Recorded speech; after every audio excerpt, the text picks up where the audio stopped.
I would have thought almost everybody has seen the film Shawshank Redemption starring Tim Robbins. It's one of the most popular films of all time, continually rated in the top 5 best films of all time.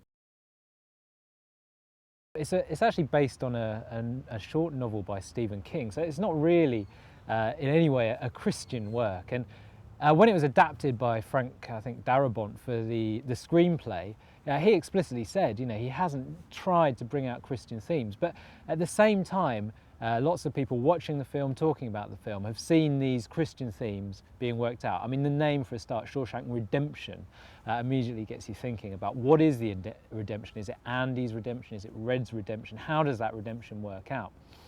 And there is quite a lot of use of the Bible within the film, which is quite interesting. In that film, Tim Robbins' character is sent to prison unjustly, and he there encounters the prison warden.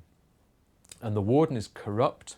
So what you've got is a really kind of almost like a tension between two uses of the Bible, maybe. You've got the warden, who uses his Bible in a very sort of authoritative, dictating kind of way, and he's an awful figure, basically. So in a way, the Bible comes across badly there. This guy who uses the Bible is seen to be a real hypocrite.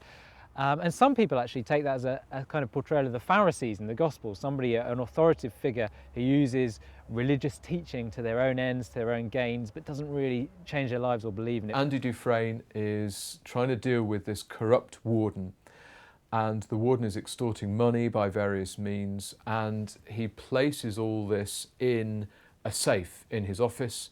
And throughout the film, we see this safe with a sampler over it. And the sampler has a phrase from the Bible, "His judgment cometh, and that right soon," which is a quotation from the book of Ecclesiasticus, or the Wisdom of Jesus ben Sirach, which is in the Apocrypha, a Greek portion of the Old Testament that isn't included in the Hebrew Bible, but is included by many Christians in the Bible. And the verse reads as follows: "The prayer of the poor goes from their lips to the ears of God, and his judgment comes speedily." That's the modern translation, his judgment cometh right soon.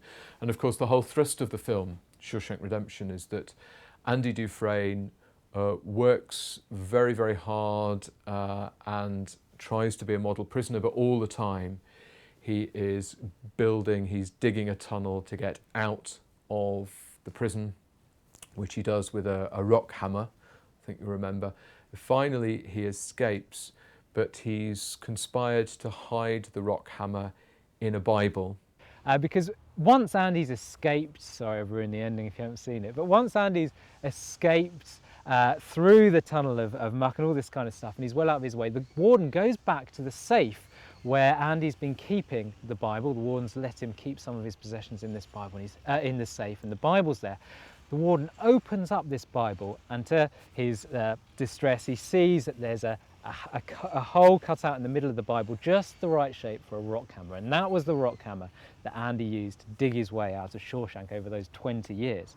And then if you look carefully, the book is actually open. The Bible is open on the first page of Exodus when you see this hammer cut out. So Andy's cut out this hammer hole at the beginning of the book of Exodus. So the book of Exodus, which is a story all about escape, liberation, all these things. So a nice little nod to the content of the Bible there. The Bible is very important through the film because the prisoners are all told that they're going to learn about justice and the Bible.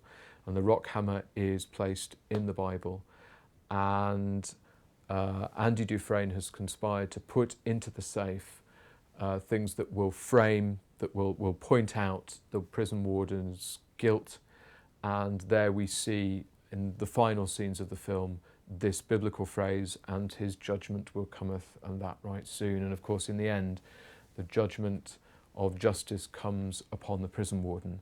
There's one particular scene that I can think of where the Bible features really prominently, and that's where the warden and the guards search Andy's prison cell. And The guards come in and they're searching through the cell. They're basically trashing the cell while Andy stands there holding his Bible, because he's been reading the Bible when he hears that they're coming along to search the cell. So Andy's sitting there holding his Bible on his bed. He stands up and he holds this Bible while the guards are searching through his cell, and they find nothing suspicious really. And then the warden asks to speak to Andy, this malicious warden figure. And Andy's holding the Bible and the warden takes it from him, and he looks pleased that he's reading the Bible, and he says, "So do you have a favourite verse?" And Andy straight away says, "Watch ye, for you know not when the master cometh." I think it's a verse like that. And so the warden recognises this verse and says, Mark 13:35.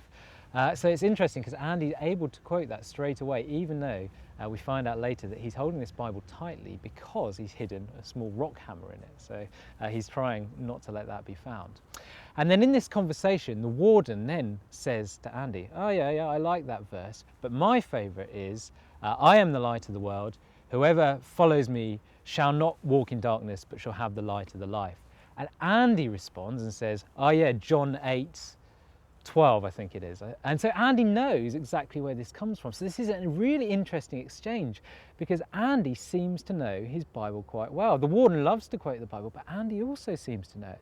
So the question is Andy just memorised this stuff as a cover for hiding a rock hammer in his Bible? Or is there a sense in which Andy really has taken in some of the meaning of Scripture and is seen as a figure who applies the Bible in a much better way than the warden who just quotes it but doesn't live by it? So there's this really interesting theme with the Bible involved.